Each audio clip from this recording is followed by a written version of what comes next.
My name is Pamela Hsieh. My parents are from Taiwan, but I was born in the city of Chicago. So I am really, I guess, the quintessential Asian American because I was born here, but with Asian parents. I did not grow up with a disability. I had a bleed in my brain when I was 19 that caused a stroke that paralyzed the left side of my body completely, which I'm still recovering from today. Fortunately, it didn't affect my cognitive abilities or anything, but it just definitely slowed me down physically and has become a physical hindrance even till today. I was somewhat fortunate in that this happened when I was quite young. So the younger that you have a stroke and get paralyzed, the better, I guess. So because you have a lot more sort of plasticity in your brain and you can bounce back a lot easier and faster. Initially, I was completely paralyzed on the left side, so I had severe facial droop on the left side. I slurred my words. I couldn't really speak the way that I can now. I actually think that my voice changed too after my surgery, but it's back to normal now. I still can't run or wear high heels. I have to be very careful while I walk so I don't accidentally roll my left ankle. I have virtually no fine motor skills in my left hand, so I actually type one-handedly. I could type with both hands, but it would be much slower, especially since I'm a writer. So I generally just type with my right hand. I kind of have like a super right side now. That's a little bit superhuman.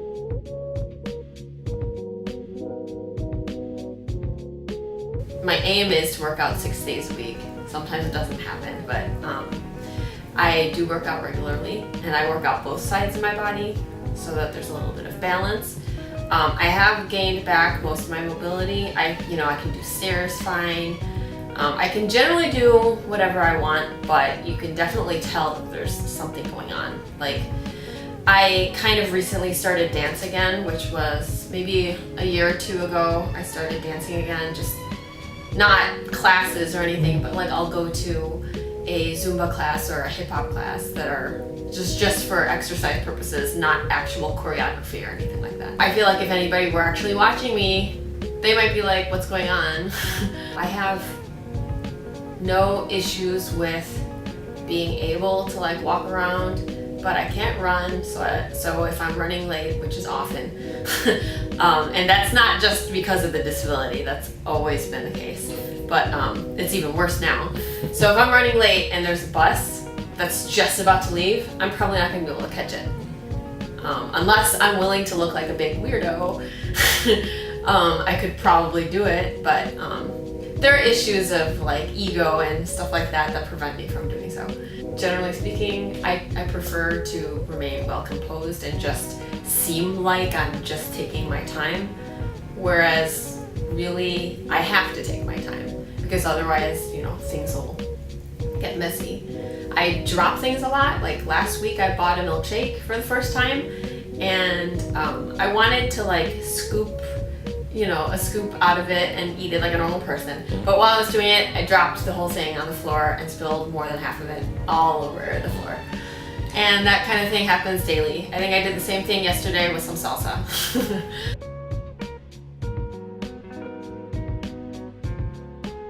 I was probably one of the only Asian kids in my school growing up, like elementary school, middle school. So I was born in the city of Chicago, but then when I was 5, we moved up to Darien. And that's where I went to elementary school and part of middle school. I was there until 6th grade. And then my family and I moved to Oak Brook.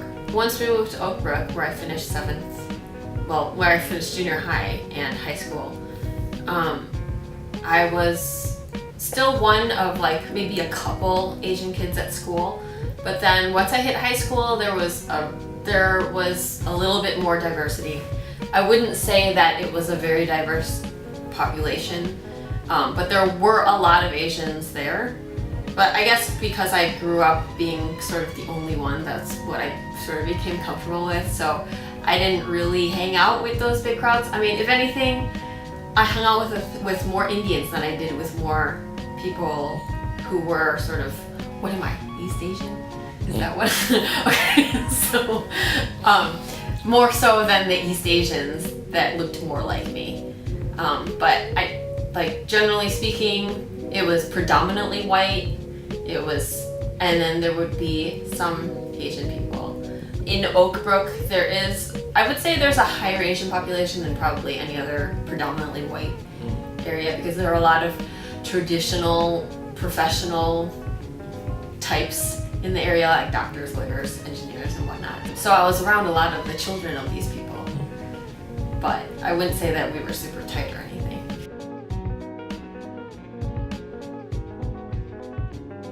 Okay, well, let me tell you a story. When I was 5, I told my dad I wanted to be an artist. And he told me, don't be an artist, you can't make any money with that. Be a doctor. And I said, oh, okay. But then by the time I was 10, I discovered writing, and I was like, I want to become an author, which has remained a dream of mine forever. Eventually, I was like, I want to be an English teacher. It became apparent that my strengths were more in the arts and in language. In high school, I also took French and Spanish at the same time, and I did very well in those classes.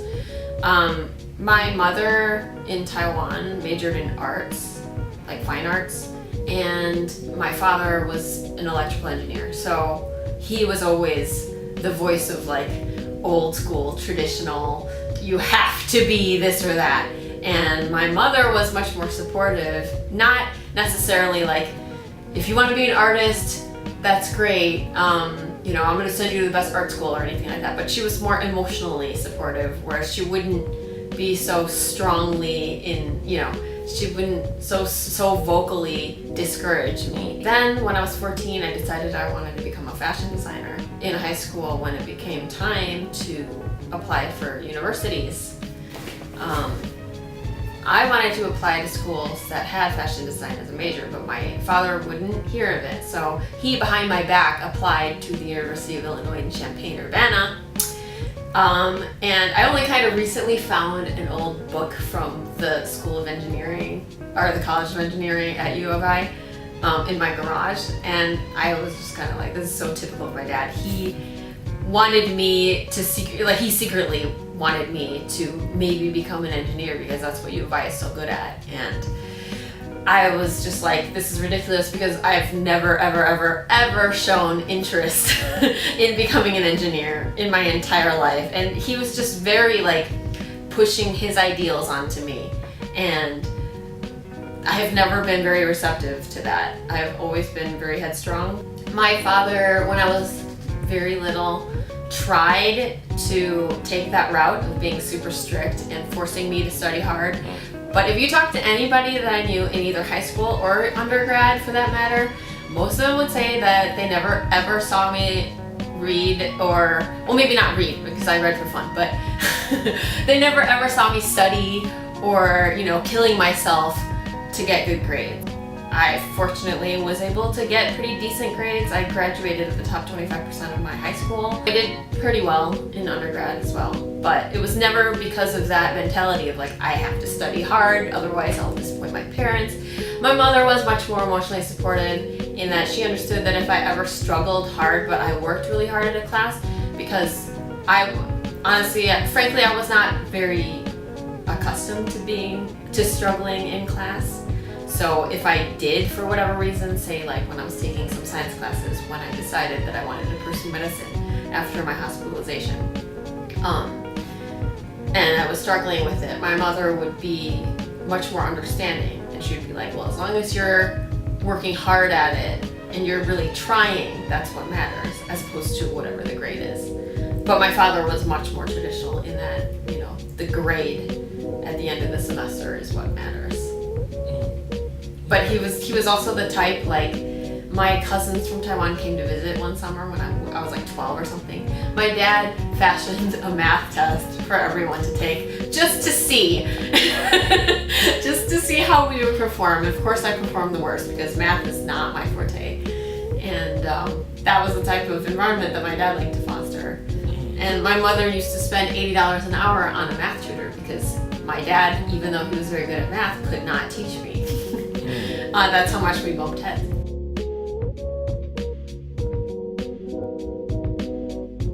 I actually really could have died that day. I was very close to, not making it that first day because it was a very, let's say, severe bleed. I was unconscious when, my family found out about it. My mother, who, even though she's very artistic, and to this day she's a very emotional person, but I think by that point she had understood.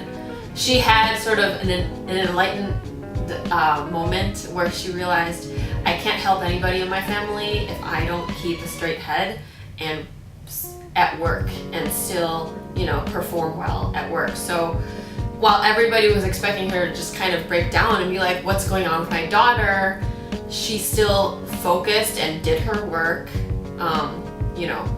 as normal, worked hard, whatever. And then at home, that was when my family could come visit me. So they came and visited me in the hospital every day for as long as I was in the hospital. I think that was about 2.5 months.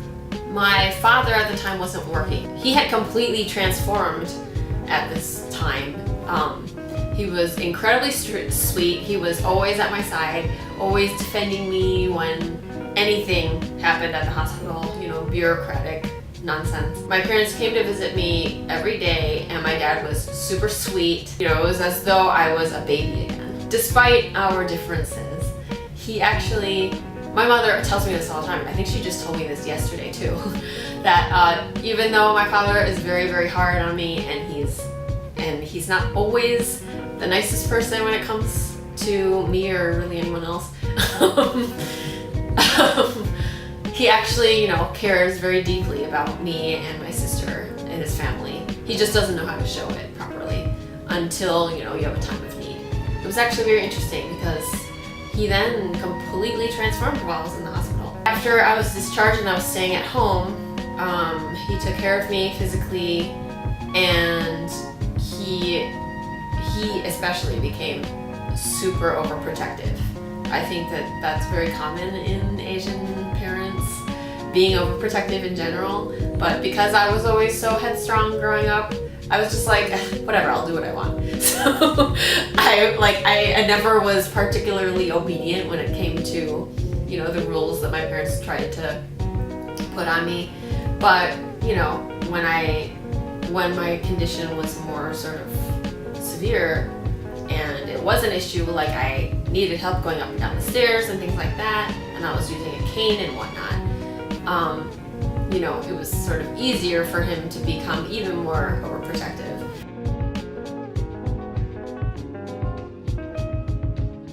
My mom has become both overcompensating as well as a little overly cynical. Overcompensating meaning like she gives me a lot more leeway that I never actually asked her for nowadays. So for example, if I have to get up early because we need to be somewhere, let's say she says get up at like 8 o'clock, and at 10 when I wake myself up and I'm like, why did you let me sleep in so late? She'll kind of resentfully be like, well, you needed your sleep. And so she kind of gives me this flexibility, I guess, of being slower or waking up later or whatever, because I can't do stuff now. And when I say she's a little more cynical now, she herself has had surgery, and her own recovery has not been the greatest. So I think in a way she kind of sees that in me, because, well, first of all, I don't see her every day, so it's not like she knows exactly what I'm doing. She doesn't see me at the gym, She doesn't know when I've made a big breakthrough or when I've done something. Like the first time I went back to dance, I never told her, but I was thrilled about it myself. But because she's not there to see that and she doesn't know, according to her, I'm not making any improvements because I'm not telling her. And so she just kind of has this understanding that I'm just not getting any better. And sometimes that makes us go head to head because, for example, when I told her that I was starting the blog, or that I wanted to do some public speaking, inspiring people to recover and things like that, When I told her, when I told her about being featured in Falling Petals, she didn't understand, like, why would you want to share your story? Who's going to be inspired by you? You have nothing to show for yourself. While that sounds terrible, I'm sure all the Asians watching this video can relate, because they know how Asian parents can be very, very harsh. They can be very truthful to a fault.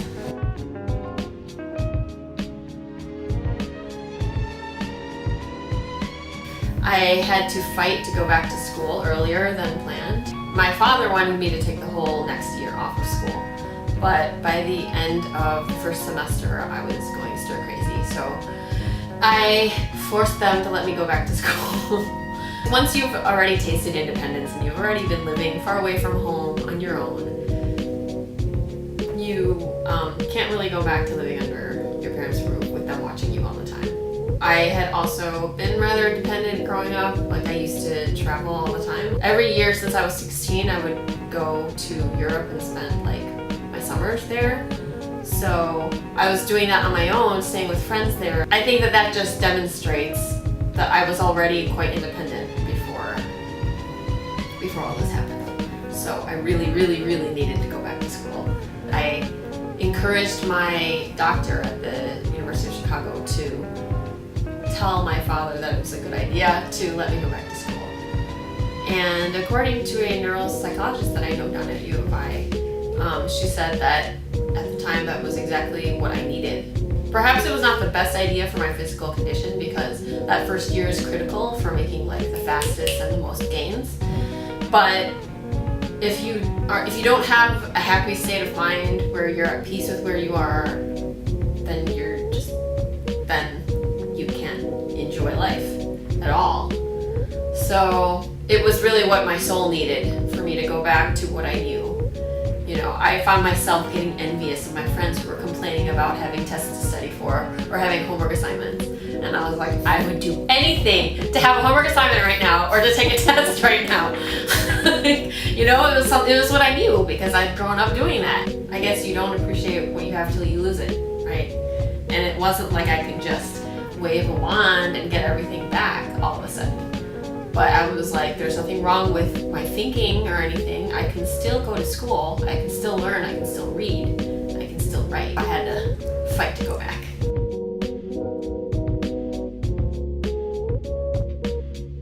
I'm gonna be frank here. When you acquire a disability, any kind of disability, that would affect the way that other people have to treat you. So whatever it is, you know,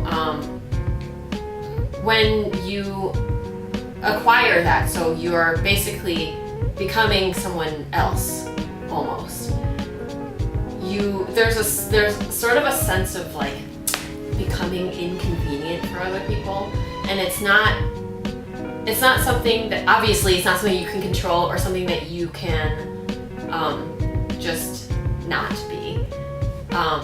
Obviously any kind of disability is something that you just have, and it's not something that you can just remove at will. There are going to be some people who just have never been exposed to that before. Obviously they've never been exposed to that with you, and then all of a sudden the nature of your relationship with them changes, because all of a sudden they have to slow down for you, or say, you know, if you have a visual impairment, perhaps they have to start reading something for you. Or, you know, because I used to actually, ironically enough, I used to actually work for the Department of Rehabilitation and Educational Services at U of I. So I was a reader and a writer for people who mostly had visual impairments and needed me to read and write things for them, or you know, otherwise had maybe motor impairments and they couldn't write, so I needed to help them take tests and things like that and do assignments. So I've been exposed to people with varying disabilities, not all just mobility like me, but I just feel like a relationship with somebody else when you have a disability is a little different from a relationship with someone when you don't. Because when you don't, that person doesn't really have to adapt to anything that you're struggling with. I mean, perhaps emotionally and personality, things like that, but when it comes to having a disability, you're going to encounter that some of the people that you were already friends with or close to that you already knew, they may not have that type of exposure in their life previously, so they either may not be compassionate enough to deal with you anymore, or they may not be patient enough. On the other hand, there are some people who really, in an experience like this, really blossom and show you that they're really beautiful people because they all of a sudden are like there for you all the time and are amazing. But there are also those who, without even meaning to, and it's not like ill will or anything, they don't know. So because they don't know, you as a result kind of end up having to lose a few friends here and there, just simply because it's just, your relationship changes with them and expectations are different. And you also may struggle with your own issues where you're like frustrated and angry with them for not understanding you, but at the same time, they could be upset with you because you didn't communicate with them what you needed, and so it's just, it's complex. As I mentioned before, I've been writing basically all my life. I discovered writing when I was 10, and I'm now 29, so I've been writing for I'm not good at math, but I've been writing for a good portion of my life. And so since I also majored in creative writing, that's obviously one of my passions. So I created a blog called Rehab Revolution, where I talk about, all the intricacies that I've mentioned, about having to adapt to a new lifestyle and, sort of not just the physical aspects, but also the sort of emotional and the spiritual aspects of having to change your lifestyle for something traumatic that happened. And also helping to deal with the people that, are around you that have to also adapt and stuff. So that blog explores this whole, arena of topics. And I do that not paid currently anyway. And I've been working on a memoir as well that explores more in detail my life and my personal experience. So I hope that the Rehab Revolution blog actually will pick up a large readership. I started a network marketing jewelry business a little over a year ago. I blog for all of that. I blog the Rehab Revolution for myself, my business, the photographer, and my parents have a restaurant, so I do their social media marketing. So a lot of computer stuff. I'm a budding photographer as well, so it's a lot to juggle at the same time, but I don't have a 9-to-5. I like to make my own hours. My path to choosing what I want to do for work is predominantly based on where my strengths are. My strengths are not getting up early in the morning and being able to be somewhere at 9 o'clock sharp. But obviously, I mentioned I have never been particularly punctual, and the disability has only made it worse. And I understand a lot of people say, okay, well, if you've got this disability that hinders you and it's not going to go away, you need to adapt to the disability and then wake up earlier. And I'm just not willing to do that because I need my sleep. I had a brain injury. My brain needs more rest than the average person. And not only that, but I've always been somebody who required about 8.5 to 10 hours of sleep anyway. So I understand that my brain does not function when I'm sleep deprived, and neither does anyone else's, by the way. So I just am not willing to be unrested all the time. And I believe that actually heightens my quality of life as opposed to diminishes my productivity. I graduated really late from U of I because my stroke was in 2003, so I was supposed to graduate in 2006, but I didn't graduate until 2009. It was because I took some time off and I studied abroad and I changed my majors around a few times. So by the time that I graduated, I didn't really know what I wanted to do. I told my parents that I would take a year off before I started working so that I could focus on some more rehab and get myself physically closer to where I wanted to be. But then a year turned into many, many years. The option of not working was not really an option anymore. And not to mention, you need something to do too to stimulate your mind as well, not just be working out all the time. In this period of time after I graduated, I don't feel that restlessness that I felt when I was taking time off of school and I was just going crazy because I didn't have something to stimulate myself. In that time, I've been working on personal development and spirituality and just sort of things to grow me as a person, as well as, you know, I just have always been stimulating my mind and working on my own personal growth, going to conferences and things like that to better my skills and better myself as a person.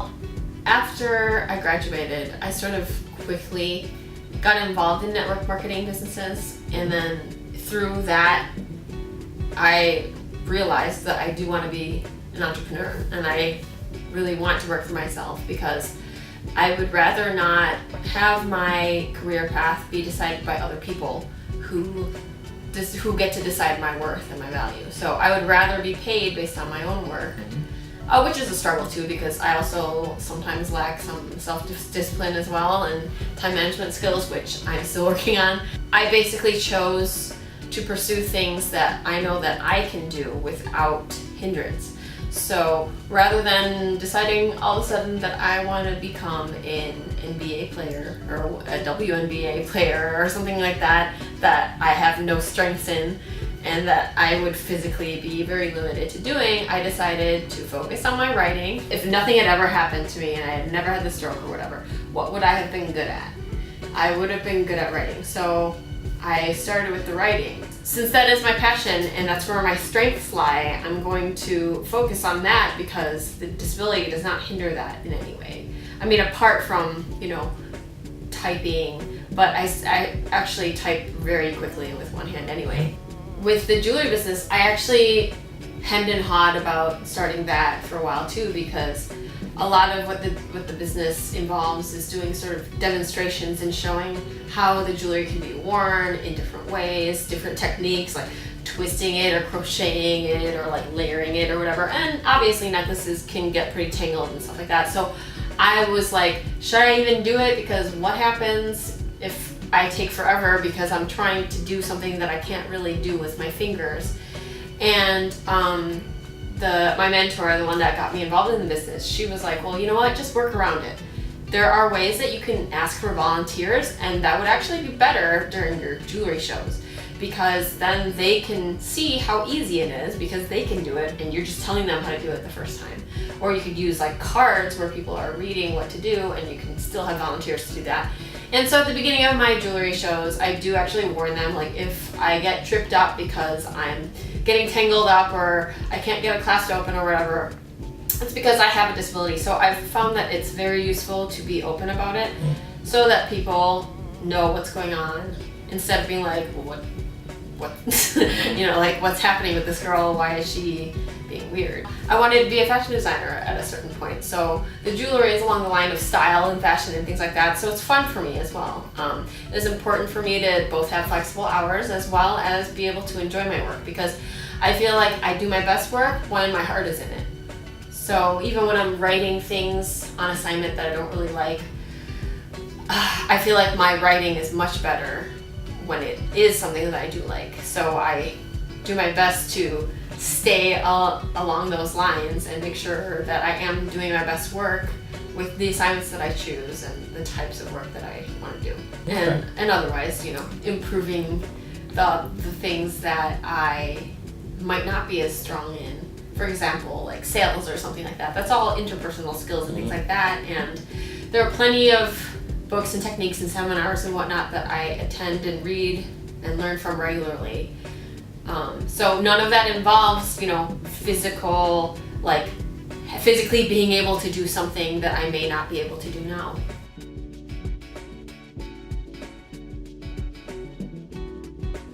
I personally don't choose to go through those departments because it's just not really my style, and it wasn't a good fit because when I was in school, my father, obviously, he was no stranger to going behind my back to like get things done. I mean, the moment that I got the acceptance into U of I, which I never even applied to, I knew that was it. I had no choice in the matter. I was going to U of I. because he applied for me without telling me. He went to DRS to try and get funds for my university. And apparently everything was set for them to pay for my next year of school. But then I wanted to go study abroad in Italy, and so they rescinded that funding, and they were saying, well, we'll only pay for you if you're staying in the state of Illinois. But that didn't make sense to me because I was an Italian major, and for me it felt like very lukewarm attempts to help me, because I felt that studying abroad in Italy would be very beneficial to my field of study, and they just didn't understand that. It caused a lot of friction between my father and me. Also, I went through a period of time where I wanted to go into medicine. When I was there speaking with the representative about having funding for school, he was not very supportive, and just seemed to be very, I guess he seemed to be very skeptical of my ability to study medicine. I feel like he was just very uninformed, because he was like, what is your major? And I said, I major in creative writing and in Italian. And he said, well, how is that going to help you become a doctor? Shouldn't you major in like biology or something? And I told him I had a friend that was in medical school who majored in history, and that his personal advice to me was just study what you're passionate about. It doesn't matter what your major is, as long as you do well in your science classes and you do well on the MCAT exam. So I tried to explain that to him. He wasn't very receptive. So I just didn't personally have the best experience with it. And in the end, I am a very independent type of person. I don't like to rely on other people in order to be able to do something that I really want to do. So I feel like asking the state or some program to help me formulate a career, which I can do on my own, it's just not a good fit for me.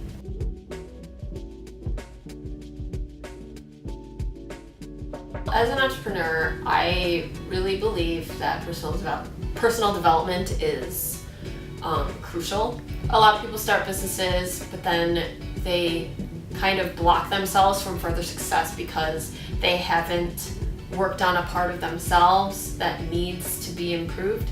Let's say you have very bad interpersonal skills. You can have a great store or something, but if you make all of your customers angry because you said something rude to them, you're gonna get bad press. No one, so that's just an obvious example. But I feel like as an entrepreneur, when you're working with people, which is, I think 100% of business owners are working with people. It's not like they're hiding out in a research lab, like playing with video games or something like that. Like, they are always interacting with people. Customers are people. Businesses are owned by people. You need to always be growing yourself and learning how to become a better person as well as a better business owner.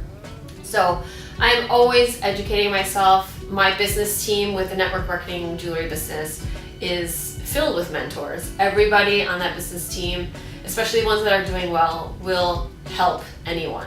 I have a close relationship with the woman that basically heads the Chicago suburban division right here locally, and she's already making six figures with the business, and obviously it wasn't overnight or anything, so she's done a lot of work herself, and I turn to her for help. I also have a good network of entrepreneurs online that I keep in touch with and connect with on Facebook, and as well as networking events. Basically, I feel like you can't let school get in the way of your education. I don't know if I should be saying that for a school-funded program, but I mean, I have nothing against learning for the sake of learning, and I think academics are great, but when it comes to the world of business and real-world application, there's no replacement for that. You have to have the real-world experience in order to, be successful. I feel like that's just my opinion, but so I've been seeking a lot of self-education and learning from my mistakes, learning from other people's mistakes, reading. I subscribe to Success Magazine as well as Entrepreneur Magazine. I do a lot of reading, a lot of personal development reading, which, by the way, if you get the chance, read the book The Charge by Brendan Burchard. It's really good and changed my life. As well as Secrets to the Millionaire Mind. That's also very, very good.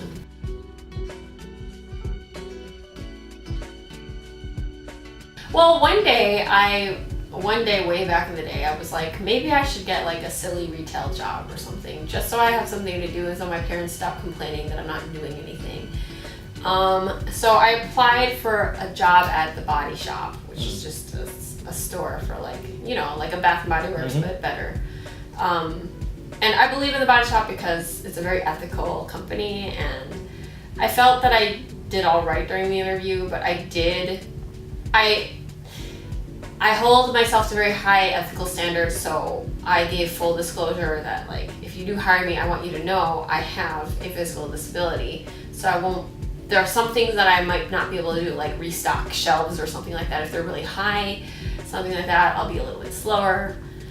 And I'm not calling out the Body Shop for like discriminating against me. Obviously, they didn't call me and say you didn't get the job because you have a disability, but they just never called me back, even though they said that they would. And that's kind of what I mean by I don't want my career's future to rely on other people's opinions of whether I'm a good worker or not. Because I personally do not like to have other people deciding whether I can do work or if I can't. You know, I would rather self-employ so that I am my own boss and I'm not going to fire myself and I'm not going to discriminate. There are a lot of ways to compensate for the things that I lack, and I feel like since my emphasis is on the things that I can do rather than the things that I can't, I think that it is really great to have a community of people that are supportive to you too. My boyfriend, for example, he is actually an electrical engineer, ironically enough. So he likes numbers and stuff. I'm scared of numbers. So I turn to him for help with bookkeeping and things like that. It's just basically, since I've chosen a more independent path, I have to find the help where I lack the skills. Let's say you are in a wheelchair. You probably aren't going to decide that your dream is to become an Olympic athlete. Like, I want to be a gymnast and like walk the balance beam and do the vault and stuff. I love gymnastics, by the way, but I would not choose that as a career for me because it's completely not realistic at this point. I mean, probably in the next Olympics there will be somebody who makes me eat my words who's like, I was paralyzed my whole life and then all of a sudden I became a gold medalist. But, you know, I'm not saying that it's not possible, just I work with what I've got, you know, and I strengthen where my strengths already are. And I think that that's the beauty of the nature of the world. Everybody has their own strengths and their own weaknesses, and they need to go with that, you know. And it's great that everybody has different strengths and weaknesses. So we have people to fulfill like every need.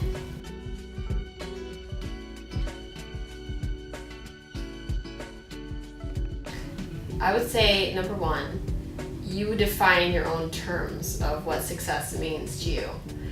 And I would say that to anybody from any walk of life, because if you know, a lot of people will say like, oh, it's my nightmare to like just live in suburbia and have 2.5 kids with a white picket fence or whatever. But to another person, that could be heaven.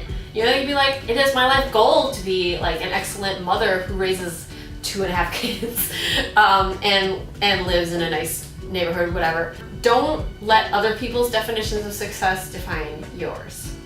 And that's really, really hard to digest for a lot of people, especially I feel like a lot of people with traditional Asian parents who, perhaps like my father, like to push their idea of success onto you and want to mold you into something that you're not.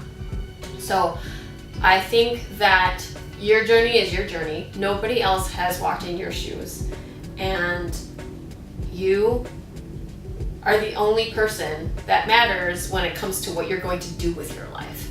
So as long as you're not hurting anybody, you know, pursue what you're happy pursuing. Like, find a career that makes you happy, that expresses your strengths and your passions, and don't worry about what other people think.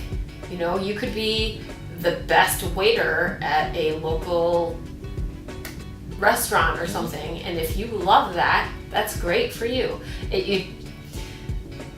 I feel like this is very much like the wheel of different religions, with all of them, like let's say Christianity, Judaism, Buddhism, whatever, they all are separate points on the wheel that have all the spokes leading to the same thing, God, right in the center. So I feel like that's life too, you know? There are many, many ways to be happy, and you need to find the right one for you. So don't let anybody else tell you this is the only way. There is not the only way. The only way is not just being a doctor, a lawyer, or an engineer.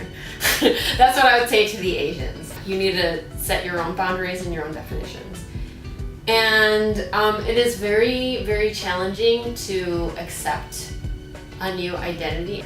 My identity is not an Asian American with a disability. To me, I feel that I am just a human being who happens to have Asian parents and ancestry, and who just happens to have acquired a disability. The two things are not part of my identity at all. For me, my identity is what I make it. So I would rather express my humanness through my work without, you know, victimizing myself and being like, oh, poor me, I can't do whatever just because I have mobility issues or whatever. No, it's not about what I can't do, it's about what I can do. One last thought. The only limitations that you have are the ones that you set for yourself.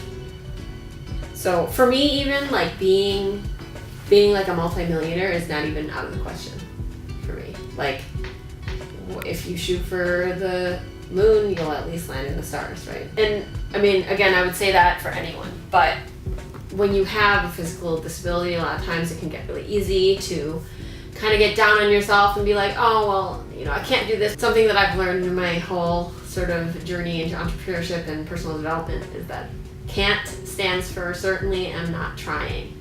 So never tell yourself that you can't do something. Next year or next time there will probably be an Olympic athlete that completely wows everybody. I know that there was somebody who was racing motorcycles who like doesn't have full use of his hands or something like that. And he was like one of the major ones, I think, in Italy doing the motocross or whatever. So you would surprise yourself what you can do. You can never just say like, oh, I just can't. Like, who was it that said like whether you say you can or you can't, you're right. So if you have some really big dream, don't rule it out. Just make sure that you take that huge dream and you break it up into smaller, more manageable chunks and work on it one step at a time.